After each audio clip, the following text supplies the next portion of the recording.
세상을 바꾸는 정책들, 그 속에 숨겨진 비밀 코드를 명쾌하게 파헤쳐봅니다.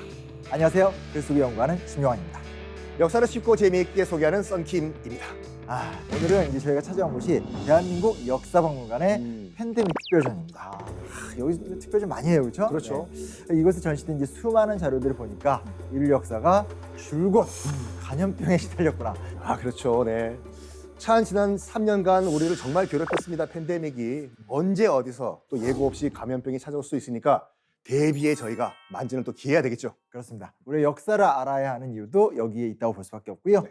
과거를 통해 미래를 배운다. 오늘 우리가 알아야 할 역사적 정책이 무엇인지 영상을 만나 보시죠.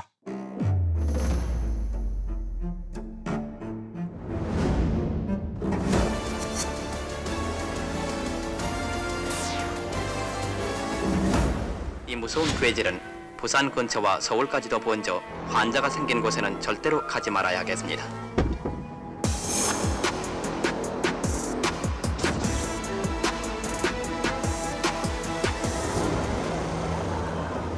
모두가 그렇게 느끼시면 사실 이제 코로나19 이 팬데믹을 겪으면서 사실 정말 많이 바뀌었잖아요. 많이 바뀌었죠. 네, 정말 저 같은 경우 이게 약간 시선이 바뀐다고 해야 되나요? 그러니까 예전에 읽던 글인데 다시 보니까 갑자기 이제 이런 좀 전염병 얘기 나오면 그렇죠. 좀 눈여겨보게 되고. 네. 그래서 예전에 인상적으로 읽었던 게 임진장계라는 기록을 예전에도 봤거든요. 다시 보니까 거기 이제 임진왜란 도중에 전염병이 돌아서 병사가 죽어가는 거 갖고 이제 막 이순신하고 막 고민하는 글을 쓰고 이런 게 이제 예전에 전혀 눈에 안 들어왔는데 이번에 눈에 좀 들어오더라고요. 실제로 이제 우리 역사를 좀 살펴보게 되면 진짜 문자 그대로 정말 수없이 많은 감염병들이 유행하면서 고통을 받았는데요. 네. 그때마다 정부가 네. 어떤 정책을 펼쳤는지 오늘 타임라인을 통해서 따라가 보도록 하겠습니다. 네.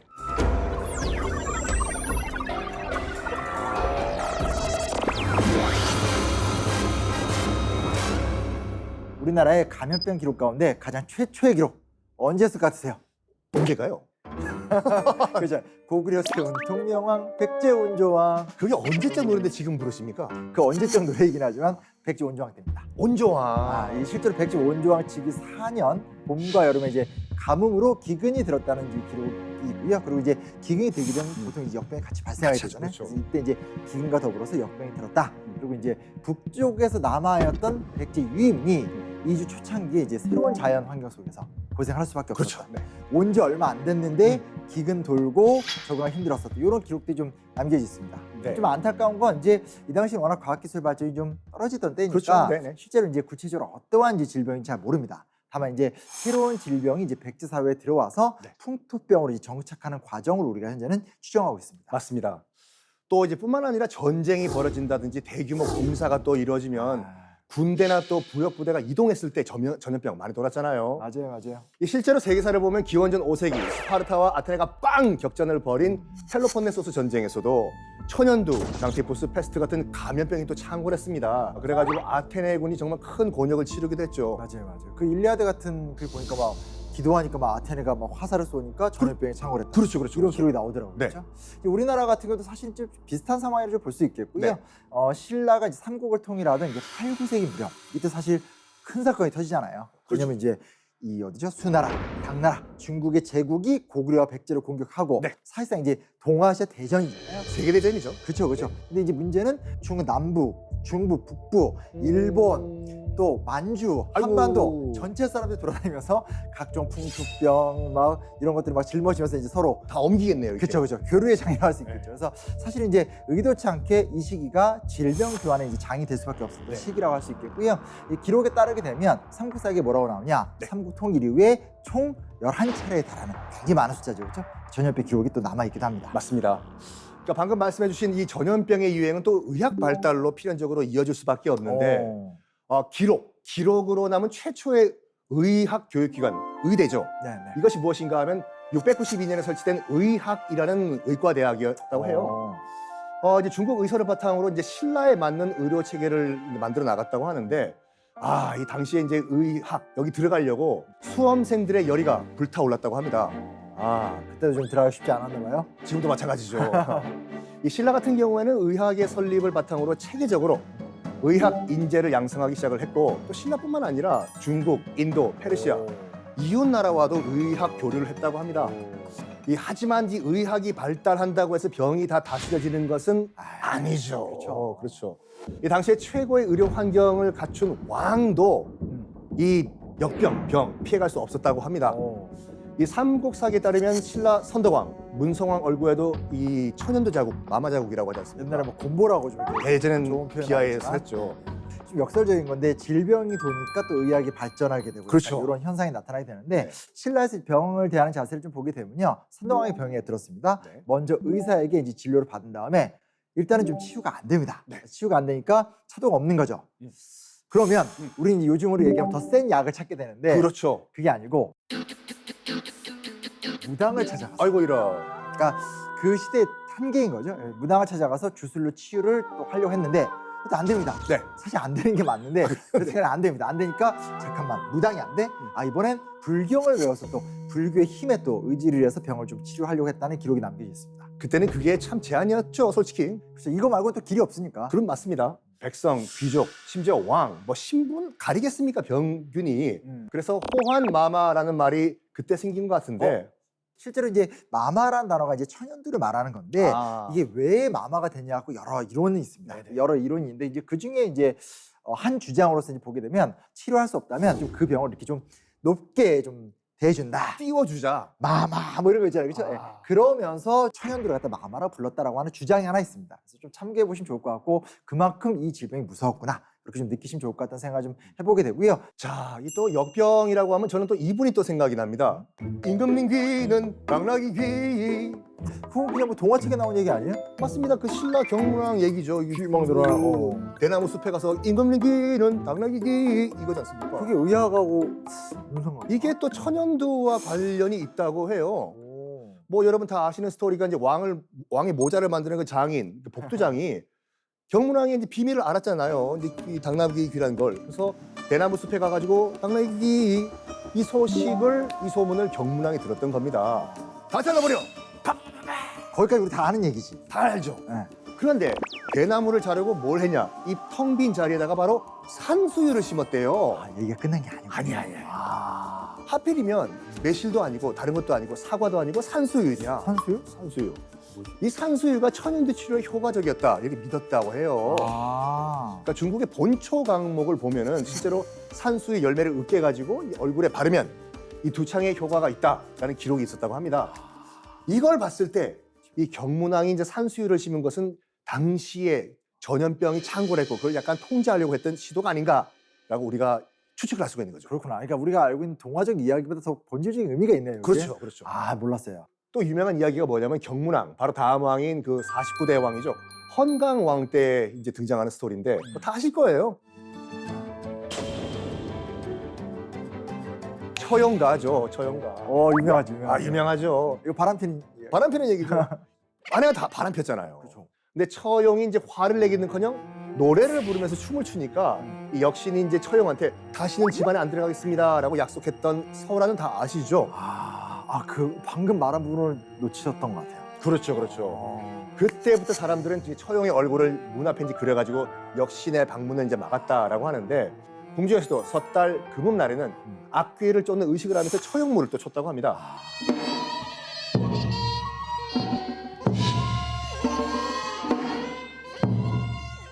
의술이 발달 안 된 시대였잖아요. 그래가지고 마땅한 치료 방법이 없으니까 미신에라도 우리가 의지를 해가지고 감염병을 한번 극복해보자라는 그런 처절한 그런 노력이었었죠. 그러니까 수업은 끝까지 집중해서 들어요. 맨날 공부할 때는 여튼간에 이제 코로나19로 모두가 힘든 이 시기에 좀 분노보다 여유로 좀 대처하는 처형의 지혜를 좀 닮아보는 것도 어떤가. 이런 또 인사이트가 있는 것 같아요. 그 이야기 속에. 맞습니다.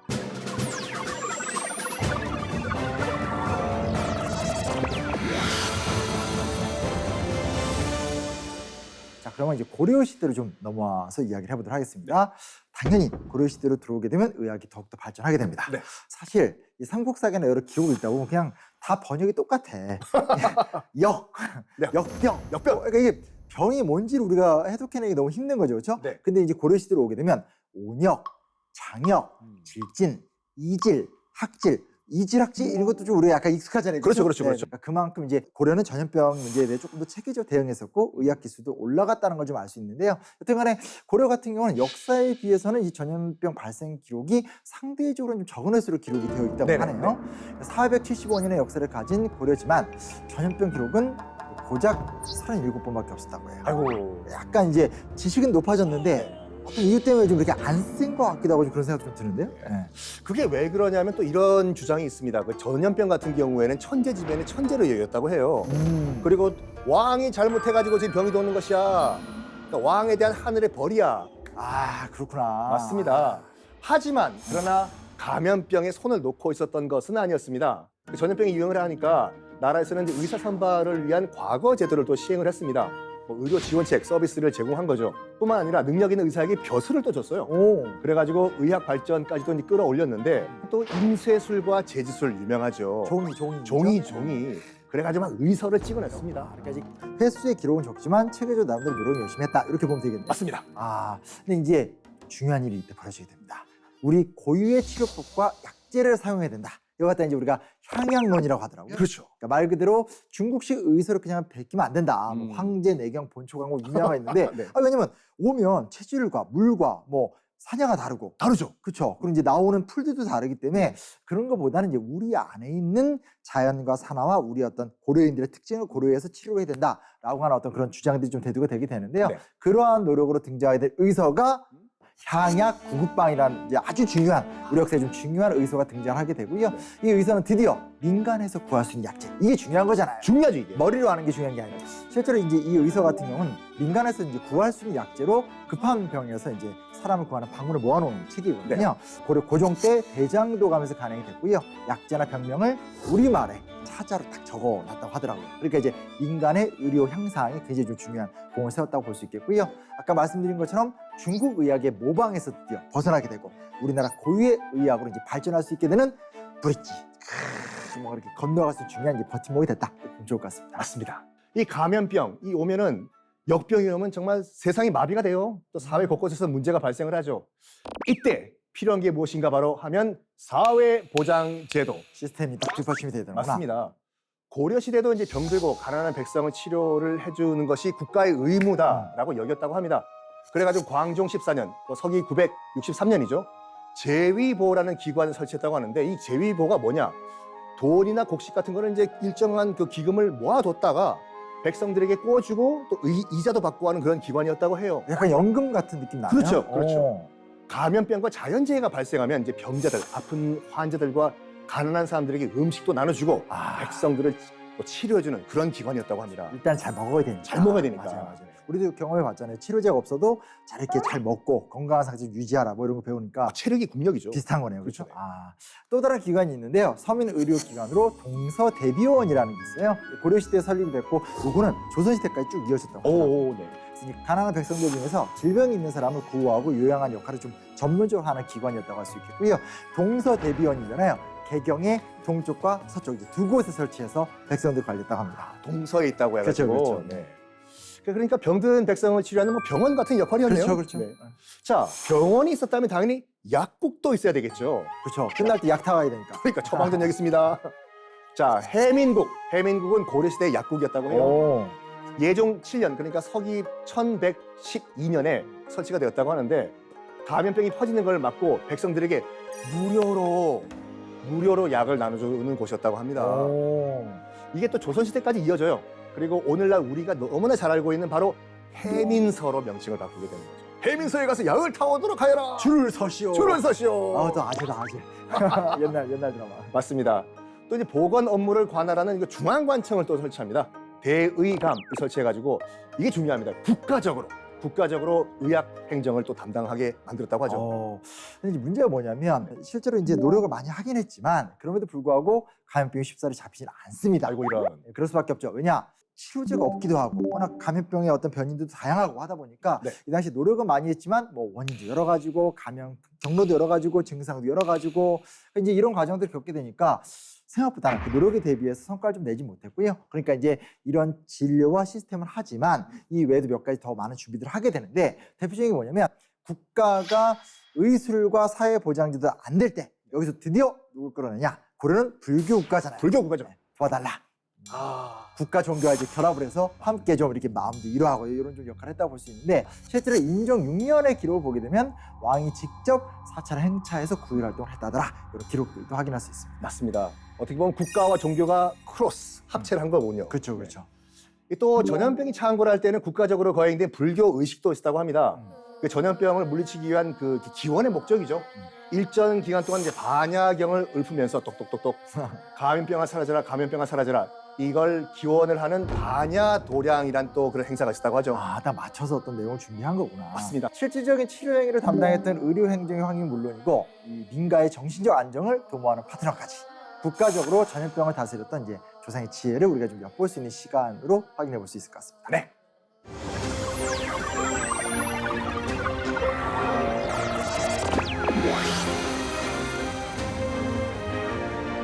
자, 삼국 고려를 거쳐서 드디어 조선을 왔습니다. 조선. 네. 뭔가 우리가 또 조선 얘기하면 안 될 것 같아요. 안 되죠. 네. 근데 이제 중요한 게 뭐냐? 조선하면 조선왕조 실록이 유명하잖아요. 아, 그렇죠. 기록의 나라. 아유. 죽었다 깨어나도 쓴다. 네. 이런 건데 조선왕조 실록은 사실은 간염병에 대한 기록을 정말 많이 해놓은 되게 좀 중요한 문서라고 하더라고요. 네. 이 조선왕조 실록을 보면 조선시대 때 유행했던 감염병 무려 1455건. 1455건. 와, 정말 많이 기록이 이게 되는 맞는 얘기지 이게. 실제 이제 500년간의 역사 동안에 얼마나 이 조선왕조의 백성들이 감염병 때문에 시달렸는지 그걸 좀 단적으로 좀 알 수 있는 사건 같아요. 맞습니다. 지금도 우리가 쓰는 표현들이죠. 홍역을 치렀다, 학을 뗐다, 연병. 아니요. 눈빛이 갑자기 안 좋아지는데 저쪽으로 할게요. 연병. 이런 말들이 다 감염병 때문에 생긴 말이라고 하죠. 생각해보면 진짜 홍역을 치렀다 이런 말은 아무 생각 없이 하는데 그렇죠. 그러네 홍역이네. 홍역입니다. 생각을 안 해봤었어요. 그러면 이제 조선의 왕들이 뭐 열심히 많이 노력을 했겠지만 그 중에서도 조선 전기 감염병을 가장 잘 대응했었던 왕 누굴까요? 아마도 타임라인에 자주 출연하시는 세종대왕님. 이거 약간 이상한데? 맞습니다. 뭐 사실은 뭐 세종대왕이 이 문제에 대해서 소홀히 했을 리가 없는 꼼꼼한 남자시잖아요, 그렇죠? 실제로 이제 이 세종대왕 제2 시절에 오늘날 우리가 좀 문서를 좀 검토해봤었을 때 뇌수막염 계통의 좀 감염병이 아닌가 이렇게 좀 추정을 하는데 네. 이런 어떤 좀 특정한 모양새를 나타내는 병이 좀 유행을 했어요. 그러니까 이제 세종 입장에서 이걸 좀 해결을 해야 되니까 감염병 대응 체계 구축을 위해서 전문 의학자를 좀 양성하는 노력들을 더불어서 의학 서적 집필을 또 시작을 하게 됩니다. 네. 당시는 뭐 의료 인력이 굉장히 좀 부족했던 상황이라 할 수밖에 없고요. 네. 그러다 보니까 이제 자가 치료를 좀 할 수 있는 것을 좀 정부가 도와주는 거, 네. 국가가 도와주는 게 하나의 좀 해법이 아니었을까 이런 것도 우리가 좀 생각해 볼 수 있습니다. 맞습니다. 근데 세종대왕이 참 이상적인 분이셨지 않습니까? 부담스러워. 그렇죠. 부담스러워요. 너무 열심히. 이렇게 완벽하신 분이 어디 계세요? 우리는 그러지 못하니까. 자, 이 세종대왕께서 또 방역에도 꽤 신경을 많이 쓰셨습니다. 백성들에게 이제 구혈미 그 지급을 하셨는데 이때 급식소 안에 감염병이 돌아요. 집단 감염 사태가 발생을 한 거죠. 위험하네. 그렇죠. 이 사망자가 이제 속출하니까 세종대왕은 그 원인을 분석하라라고 또 어명을 내리셨습니다. 너무 다닥다닥 붙어 있었던 거예요. 그래가지고 세종대왕은 거리 두기를 하라, 격리 조치를 시행하라 또 이런 명령을 내렸다고 합니다. 이거 좀 중요한 명령이네요. 그렇죠. 또 이제 당신이 감염병으로 죽은 시신들 그냥 야산에 막 갖다 버렸다고 하는데 이게 감염병 위험을 높이는 것이다라고 그렇죠. 판단해가지고 전염병에 걸리면 노역 면제, 휴가를 주신 거죠. 그럼 면제해야지. 그럼요. 그러니까 지금 생각해봐도 상당히 과학적인 접근 방법이 아니었나 생각을 하는데 감염병 대응 체계를 이제 매뉴얼화를 하셨습니다. 전국에 이제 방을 붙여가지고 백성들에게 이제 알리는데 지금으로 따지면 재난안전 문자 같은 것을 세종대왕께서 이미 그때 시행을 하신 거죠. 그러네. 네. 정말 좀 노력 많이 하셨던 것 같고요. 실제로 이제 조선시대 초기 세종이 기틀을 닦아놨잖아요. 그러니까 이제 그 이후부터 이제 방역 체계가 계속 이제 발전하게 되는데, 예를 들면 코로나19에 걸리면 가장 먼저 격리 조치를 딱 하잖아요. 그렇죠. 조선시대 같은 경우는 감염병이 유행하면 기본적으로 먼저 격리하는 조치 똑같습니다. 이 시스템이 딱 갖춰지게 되고요. 특히 한양에 수도 서울에 감염병이 발생을 하게 되면 일단 환자나 시체를 도성 밖으로 추방을 하게 됩니다. 그리고 성 밖에서 감염병에 걸린 환자를 전담하는 곳에다가 활인서를 설치해서 그곳에 약간 특이한데 의원과 무당을 배치합니다. 무당! 여기서 이제 또 차이가 나긴 하는 겁니다. 네. 그래서 이 무당을 의무, 그러니까 의술을 행하는, 의술을 담당하는 무당 이렇게 보시면 좋을 것 같아요. 약간 환자들에게 뭐 심리적 안정감 주었지 않나 생각을 해봐요. 그때는 이제 진짜 그걸 믿기도 했고. 그렇죠, 그렇죠. 네. 자, 감염병을 피해가지고 거리두기 한 분 더 계신데 전염병으로 이제 부모를 모두 잃은 그 문인 학자 정준기 선생님, 이 감염병이 돌자 이제 인근에 저기 한적한 사메리라는 곳으로 이제 이사를 가셨대요. 소박한 초가집이란 뜻의 이제 간소라는 타이틀의 집을 만드신 다음에 거기서 이제 학문을 닦으시고 이 감염병을 좀 피하셨다고 해요. 그러니까 본인의 좀 피해가 있었으니까 그렇죠, 네. 연구를 하신 거구나. 네.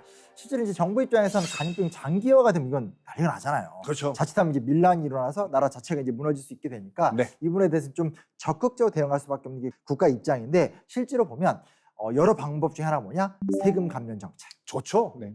세금을 깎아주는 게 사람들한테 어떤 삶의 기회도 주고 네. 이제 그만큼 부담감도 덜어주게 되는 거니까 세금 감면 정책을 좀 적극적으로 했다고 합니다. 그래서 감염병으로 고통받는 백성들에게 좀 먹고 사는 문제에 대해서 직접적이진 않더라도 간접적인 또 지원책으로 이게 또 기능했다고 합니다. 맞습니다. 또 국가 차원에서 이제 의서, 그 의학 서적이죠. 편찬 프로젝트도 진행한 경우도 있다고 하는데 바로 선조 때였다고 아이 해요. 이제 누군지 알아. 그렇죠. 갑자기 막 정광열 선생님 얼굴 보이고 막. 참 임진왜란 이후에 감염병이 이제 심각해지자 선조는 의학 전문가 4명 너희들이 참여해가지고 의학서 편찬을 해라라고 또 명령을 내립니다. 뭐 허준 같으신 분은 또 천연두에 걸린 왕자를 또 치료해 주셨지 않습니까? 그래서 당상관의 지위까지 올라가요. 그러면서 당시 이제 정말 명이다, 감염병 전문가다라는 소문이 또 자자했다고 하죠. 그리고 또 이 허준 선생님, 이 자신의 경험을 바탕으로 해서 여러 권의 의서를 또 편찬을 하시는데 그 의서를 통해 가지고 감염병 예방법, 치료법을 또 제시하셨다고 하죠. 이 감염병 의학 싸움은 또 이분이 생각이 납니다. 바로 다산 정약용. 이분 의서도 쓰셨어요? 그렇죠. 이 정약용 선생 같은 경우에는 천연두와 홍역으로 아들 넷, 딸 둘을 또 잃으셨다고 합니다. 옛날에 좀 그런 일이 그렇죠, 많아요. 그렇죠. 네. 특히 이제 유독 아끼던 둘째 딸, 또 넷째 딸을 잃고 나서 정말 비통하셨겠지요. 그래서 정약용 선생님은 다시는 감염병으로 아이들을 잃을 수가 없다라는 결심을 하신 다음에 마과회통을 저술을 하십니다. 또 소문이 돌았어요. 이 마과회통이 자식을 잃은 그 절절한 슬픔을 통해 가지고 만들어진 책이다. 효험을 봤다라는 소문이 나면서 당시 사람들에게 많은 또 이 도움을 줬다고 합니다. 지금 우리가 살펴본 것처럼 이제 조선시대 왕실도 정말 열심히 노력을 했고, 네. 그리고 이제 뭐 허준이라든지 정약용 같은 정말 대가들이 나와서 노력을 많이 했지만 실제로 조선 후기에 가면 자연재해가 극심해지면서 전염병이 오히려 더 많이 또 유행을 하게 되고요. 네. 조선 후기 때 나라가 좀 안정이지 못했잖아요. 위태위태하죠. 이런 게 이제 겹쳐지게 되면서 사회가 좀 많이 혼란스러웠다. 이런 것도 우리가 좀 생각을 해봐야 될 것 같습니다. 네.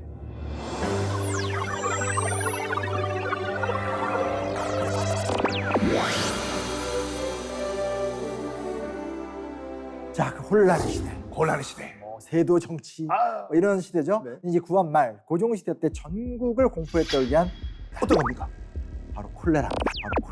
콜레라. 한때 정말 죽음의 병이었죠. 그렇죠. 네. 이 열흘 동안 발생한 사망자가 한 번에 다 발생하면 1000명씩 막 죽고 이런 기록들이 있습니다. 1000단위로. 그러니까 정말로 치명적이었던 거예요. 맞습니다. 이때 생긴 말이 또 있습니다. 바로 이제 그 잔소리 긁는다는 의미로 쓰이는 여보, 바가지 좀 긁지 마. 바가지 긁는다. 이게 왜요? 네.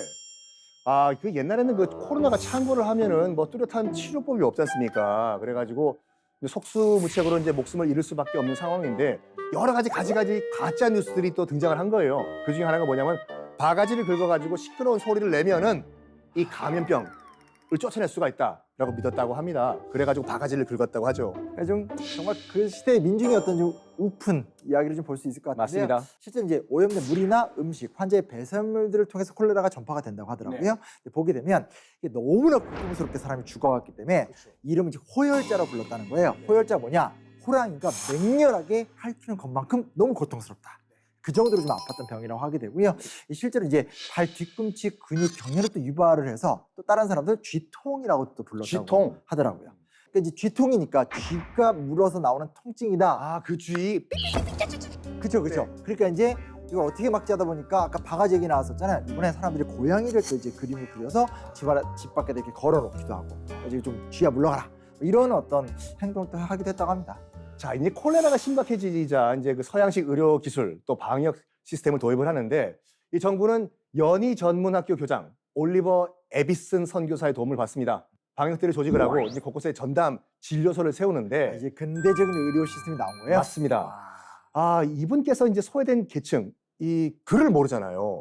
그래서 일반 백성들도 이제 읽을 수 있도록 쉬운 한글로 이제 포고문을 만들어서 붙입니다. 사방에 붙여요. 중요하네, 중요하네. 그리고 또 결정적으로 중요한 거, 멸균, 세균을 죽이기 위해서 물 끓여 먹어라. 손 씻어라. 이거 지금도 중요시 여기는. 기본이죠, 이걸요. 이걸 하라. 운동을 벌입니다. 이런 움직임 때문에 이 콜레라 치사율이 상당히 많이 떨어졌다고 합니다. 네. 이때 이제 설치된 곳이 질병관리청의 기원이 되는 위생국. 뭔가 이제 근대적 느낌이 확 물씬 나죠, 그렇죠? 그렇죠. 이 위생국 같은 경우는 당시 가장 큰 문제였던 간염병 예방, 그리고 종두 시술, 검역뿐만이 아니라 의사, 약제사, 약품 판매에 대한 관리 업무도 맡아서 정말 명실상부하게 보건의료 및 위생 전반을 이제 관장을 하게 됐다고 합니다. 맞습니다. 그러니까 이때 그 위생국에서 실시한 것 중에 하나가 바로 또 시험에 자주 나오는 그렇죠. 지석영 선생님의 우두법입니다. 그렇죠. 뭐 다 아시다시피 1879년에 이제 천연두 대유행을 했죠. 조카 딸을 또 낳으셨어요, 지석영 선생님이. 그래서 이제 부산에 있었던 그 일본 해군 소속 재생 의원, 일본인 의사한테서 이제 우두술을 배웠는데 1880년에 이제 우두국을 세우고 이거를 이제 종두장, 그러니까 예방 접종을 하는 센터죠. 종두장으로 이제 확대 개편을 했다고 하는데 이른바 예방 접종이라는 개념을 딱 정립을 하신 거죠. 외우긴 싫지만 정말 중요한 역할을 그렇죠. 하셨던 거네요, 그렇죠? 네. 네. 우리나라에서 이제 국가 예방 접종 제도의 기틀이 잡힌 건 사실 이제 해방 이후다라고 좀 볼 수 있을 것 네. 같아요. 이 대한민국 정부 수립 이후 미군 정하의 조선 방역 연구소가 이 중앙 방역 연구소로 이름을 바꾸고 콜레라, 일본 뇌염 백신 등 약 18개의 백신을 접종하게 됩니다. 그래서 이제 현대적 시스템이 딱 갖추게 된 거죠. 이후에 이제 1954년이 되면 간염병 예방법이 드디어 제정이 됩니다. 장기 예방 접종 제도가 마련되고 1970년대부터 민간 제약사가 백신을 개발하고 공급하면서 예방 접종 사업이 본격적으로 시작되면서 지금까지 이어져 내려오고 있습니다. 우리 옛날에 그 불규사 아직 자고 있어요. 저희는 자국 있죠? 네. 요즘 애들은 자국이 없더라고요. 왜요? 깔끔해졌어요. 너무해. 네.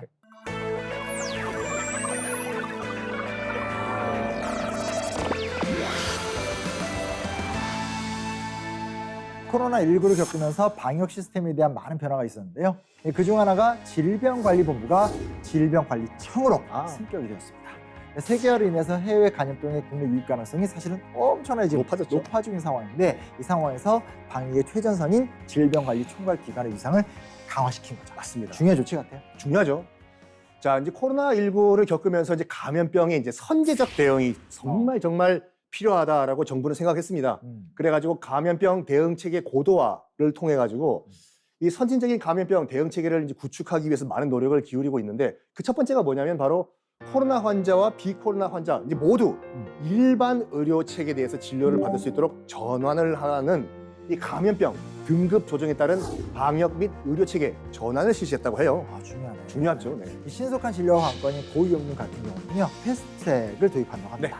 그동안 이제 관리가 잘 되지 않았었던 감염 취약 시설 같은 경우는요, 방역 관리의 강화를 통해서 감염병 통제와 관리를 철저하게 좀 할 예정이라고 합니다. 맞습니다. 또 이제 재유행 안 오길 바라지만 그 재유행에 대비해 가지고 먹는 치료제 확보, 백신 추가 접종에 적극 나설 예정이라고 하는데 또 만약에 이제 백신 이상 반응이 있을 경우에는 정말 이건 중요합니다. 국가 책임을 강화를 해가지고 국민 입증 부담은 완화할 수 있도록 노력을 해주신다고 합니다. 그 옛날에도 보면 이제 뭐 세금을 감면해주거나 하는 것처럼 국가가 좀 더 적극적인 책임을 진다 뭐 그런 얘기를 봤습니다. 맞습니다. 감염병의 체계적인 관리를 위해서 방역 통합 정보 시스템을 갖추고 감염병 빅데이터 플랫폼을 구축할 예정이라고 하는데요. 이러한 기술들이 접목되면 감염병 예측 및 위험 분석이 조금 더 촘촘하게 이루어져서 진행이 될 것 같아서 이건 좀 기대가 됩니다. 기대가 되시죠? 솔직히 이제 감염병 최전방에서 노력하시는 분들이 바로 의료인들이시죠. 정말 감사합니다. 이 정부는 감염병 위기 대응 시스템에 맞는 의료 체계 개편을 통해 가지고 전문 의료 인력 양성 그리고 교육 강화를 실시한다고 하는데 그리고 또 있어요. 권역별 감염병 전문 병원 같은 이 감염병 대응 공공 의료 인프라 확충해 주신다고 합니다. 그러고 보니까 병원 걱정은 좀 덜 할 것 같아가지고 좀 든든해집니다. 그래도 의료보험은 또 세계적이잖아요. 최고죠, 최고. 이 시스템도 갖춰지니까 좋네. 오랜 역사 동안 우리를 괴롭혔던 감염병, 그리고 그 감염병을 없애기 위해 고군분투했던 조상들의 노력을 살펴봤는데요. 감염병이 가져온 사회적 경제적 변화를 체감했던 만큼 정책의 중요성을 정말 다시 한번 실감해보는 시간이 아니었을까, 뭐 이런 생각을 좀 해보게 됩니다. 저는 이렇게 생각을 합니다. 저는 미국에서 이제 그 공부를 했지 않습니까? 그러니까 미국은 국가적인 의료보험 시스템이 없기 때문에 아프면 견뎌야 돼요, 그냥 돈도 없고 하면. 좀 그렇더라고. 그렇죠. 근데 우리나라는 정말 정부가 국가적 차원에서 이렇게 의료 보건을 책임져주고 있다고 하니까 또 이 역량을 강화해 주신다고 하니까 정말 든든한 생각이 듭니다. 네, 네. 우리나라 이렇게까지 잘할지 몰랐는데 네. 뭘 많은 어려움들이 있었지만 그래도 보면 우리가 정말 이번에 선진국에 걸맞는 위상을 갖고 있었구나 좀 느꼈던 시간이어서 앞으로도 좀 그런 모습들 계속 좀 이어졌으면 좋겠다는 생각을 좀 해보게 됩니다. 네.